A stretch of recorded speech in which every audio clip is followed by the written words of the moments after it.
ओम नमो भगवते वासुदेवाय। भक्तों, कल के वीडियो में हमने श्लोक संख्या 21 में श्रवण किया था कि महान पुरुष जैसा आचरण करते हैं, सामान्य व्यक्ति उन्हें आदर्श मानकर वैसा ही आचरण करते हैं। आज हम श्लोक संख्या 22 का श्रवण करेंगे, जिसमें श्री कृष्ण बता रहे हैं कि देखिए, भगवान के लिए कोई भी कार्य ऐसा नहीं है कि वह उस कार्य की इच्छा करे। भाई, भगवान तो हर कार्य में व्याप्त हैं, उन्हें किसी प्रकार की इच्छा नहीं होती है और वह हमेशा नियत कार्य करते हैं। अब यहाँ श्री कृष्ण कह रहे हैं कि देखिए, मैं भी क्या हूँ, यहाँ एक सामान्य पुरुष हूँ, अवतारी पुरुष हूँ और यहाँ एक क्षत्रिय का सार्थक हूँ, एक क्षत्रिय का सारथी हूँ और वह क्षत्रिय मेरा शिष्य भी है।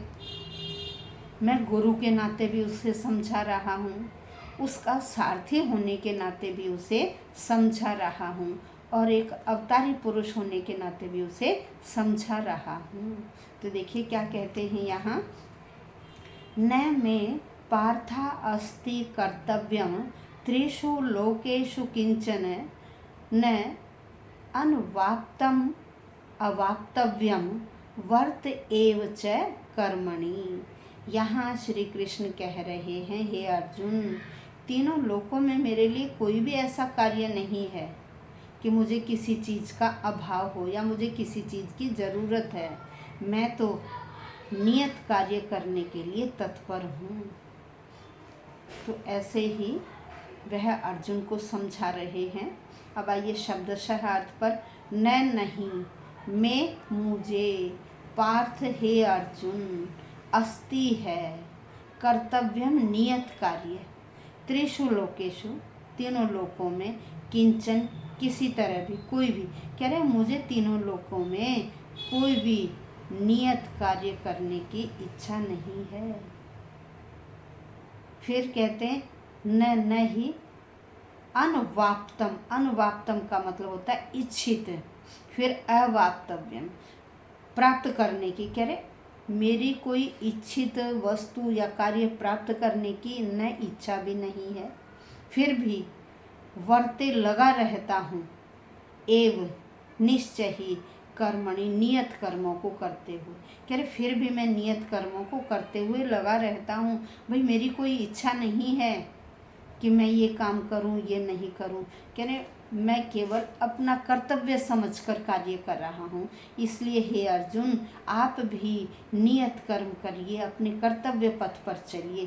क्योंकि देखिए, वैदिक जो साहित्य है ना, उसमें भगवान का वर्णन इस प्रकार से किया गया है, तमीश्वराणाम परमम महेश्वरम तम देवतानाम परमम च दैवतम पतिम पतीनाम परमम परस्ताद विदाम देवम भुवनेशम ईड्यम। कह रहे वो है ईश्वर, तो ईश्वरों का ईश्वर है, देवताओं का देवता है, पतियों का पति है, स्वामियों का स्वामी है और उसे हम क्या जानते हैं, उसे भगवान कहते हैं, जो सर्वोपरि है, इन सब को अपने नियंत्रण में रखने वाला है, वही एक ईश्वर है। सारे जीवों को परमेश्वर की प्राप्ति कब होती है, जब हम विशिष्ट शक्ति से ही हम ईश्वर की प्राप्ति कर सकते हैं। जीव श्रेष्ठ नहीं है, ईश्वर ही श्रेष्ठ है और उसे ही प्राप्त करने के लिए हम निष्काम भाव से कार्य करते जाते हैं। हम फल की इच्छा नहीं रखते हैं, तभी हमें अपना आत्म साक्षात्कार होता है या उस ईश की प्राप्ति होती है।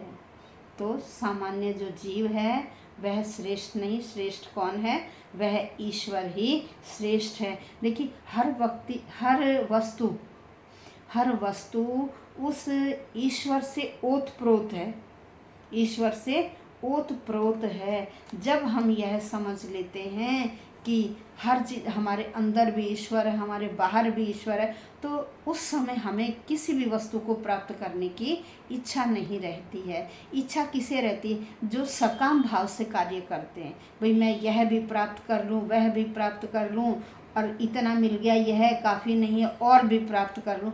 जब हम इस तरह से हमारी इच्छाएं बढ़ती चली जाती हैं तो तब क्या होता है? हम केवल इस सांसारिक मोह माया में फंस जाते हैं और ईश की प्राप्ति होना तो बहुत दूर की बात हो जाती है। इसलिए यदि हम अपने नियत कर्म करते चलें तो हमें ईश की प्राप्ति तो स्वयं हो जाएगी। हम परोपकार करें, नियत कार्य करें तो देखिए हमेशा आपको शांति भी प्राप्त होगी, आपका जीवन भी सुख में बीतेगा और आपके सारे कर्तव्य भी पूरे होते चले जाएंगे। धन्यवाद।